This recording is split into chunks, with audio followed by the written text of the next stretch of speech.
দুনিয়াতে উলঙ্গ আইসি এই সাদা কাপড়টার জন্য, এই সাদা কাপড়টার জন্য আইসি দুনিয়াতে।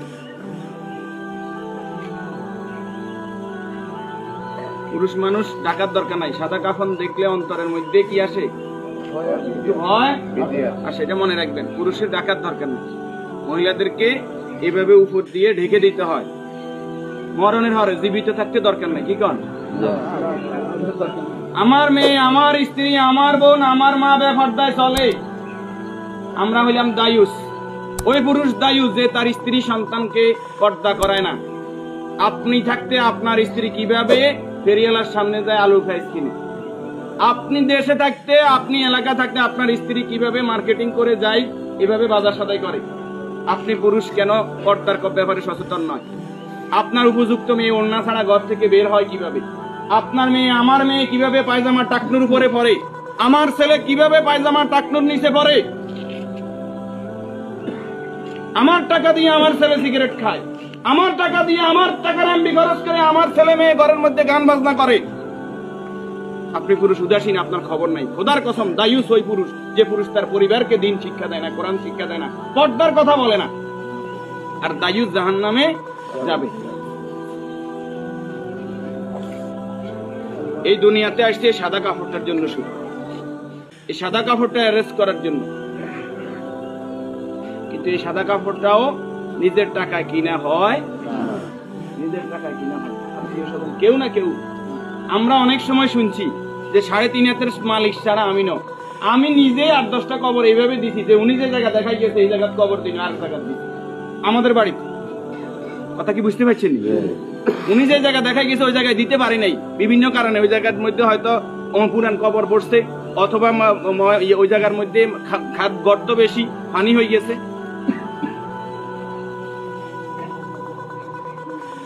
তাহলে আমার শেষ জায়গাটাও আমার নির্দেশনা মতো হয় না, পরিবারে যারা আছে তাদের নির্দেশনা মতো হয়। যে রাসূলের শানমর্যাদা এত বেশি, সে রাসূলের প্রতি দুরূদ ও সালাম সাল্লাল্লাহু আলাইহি ওয়াসাল্লাম। সম্মানিত উপস্থিতি, আল্লাহর গোলাম চেহারাতে বলতেছে অবশ্যই নেককার পরেজগার ছিল। আল্লাহ তাআলা ওনার জীবনের গুনাহগুলো মাফ করুন, আমিন। যে নেক আমলগুলো করেছে, দান সাদাকা করেছে, এর বদৌলতে কবর, হাসর, মিজান, ফুলসিরাত আল্লাহ কি করে দেখ, আমরা যারা জানাজায় উপস্থিত হয়েছে আল্লাহ আমাদেরকে মাফ করে দেন। আল্লাহ তাআলা এই পরিবারকে ধৈর্য ধারণ করার তৌফিক দান করুন, আমিন। 40 জন জানাজাতে কাদেরকে উপস্থিত করাইবেন? আমাদের কত বলবো, বলতে আর বলতে মনে চায় না। সব জানেন কিন্তু আমল নাই। আপনি জানেন যে আত্মীয়তার সম্পর্ক নষ্ট করে জাহান্নামে যাবে, আপনি নিজেই সেই সম্পর্কটা বারবার নষ্ট করেন। আপনি জানেন যে আগে সালাম দিতে হবে, আপনি সালাম দেন না। আপনি জানেন যে নিজের জন্য যেটা ভালো মনে করি অপরের জন্য সেটা ভালো মনে না করলে আমি ইমানদার নয়। আপনি জানেন প্রতিবেশীর হক নষ্ট করলে ইমানদার নয়। কই নাই, সব শুধু জানি, আমল করি না। আমাদের মাঝ থেকে আমলটা দূরে সরে গেছে।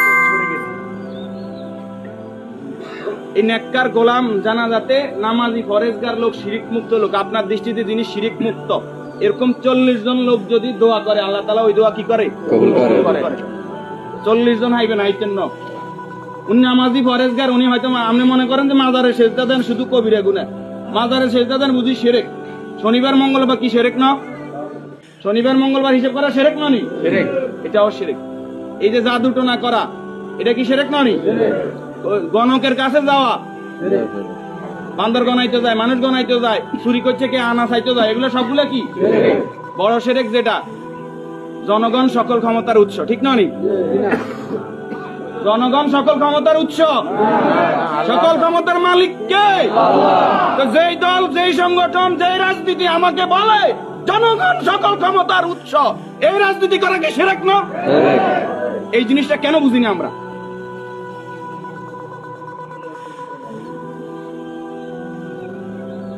আপনি মুখে বললেন জনগণ সকল ক্ষমতার উৎস, অন্তরে আপনি বলবেন যে হ্যাঁ আল্লাহ সকল ক্ষমতার উৎস, এটা তো আল্লাহ মানে না।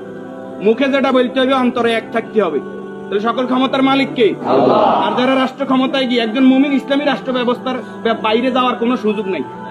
যদি আওয়ামী লীগ আবার তওবা ইস্তেগফার করি আই কয় যে আমরা আল্লাহর আইন অনুযায়ী রাষ্ট্র চালাইম, আমরা কইম আলহামদুলিল্লাহ। বিএনপি যদি কালকে বলে যে আমরা রাষ্ট্র চালাইম আল্লাহর আইন অনুযায়ী, কোরআনের আইন দিয়ে রাষ্ট্র চলবে, সৎ নামাজি ফরেজগার লোকরা চেয়ারম্যান মেম্বার হইব, তাকওয়াবান হইব, আমরা বিএনপির সাথে আছি, বিএনপি কে ভোট দেব। যদি জামাত ইসলামী বলে আমরা আল্লাহর আইন দিয়ে রাষ্ট্র চালাইবো, কোরআন চালাইবো, দেশ তাকওয়ার ভিত্তিতে চলবে, রাসূল যেভাবে চালাইবে আমরা তাদেরকে ভোট দিব। যদি চরমরাই বলে তাদেরকে ভোট দিব। আমাদের ব্যক্তিগত কারো কোনো আরস নাই। আমরা এই জমিন আল্লাহর, এই জমিনে আইন চলবে কার? আল্লাহ। এবার যেই আসুক এই তকমা নিয়ে আমরা তাদের সাথে আছি। রাজি আছেন? আল্লাহ তাআলা আমাদেরকে কবুল করুন। আমিন। উপস্থিতি এই মুহূর্তে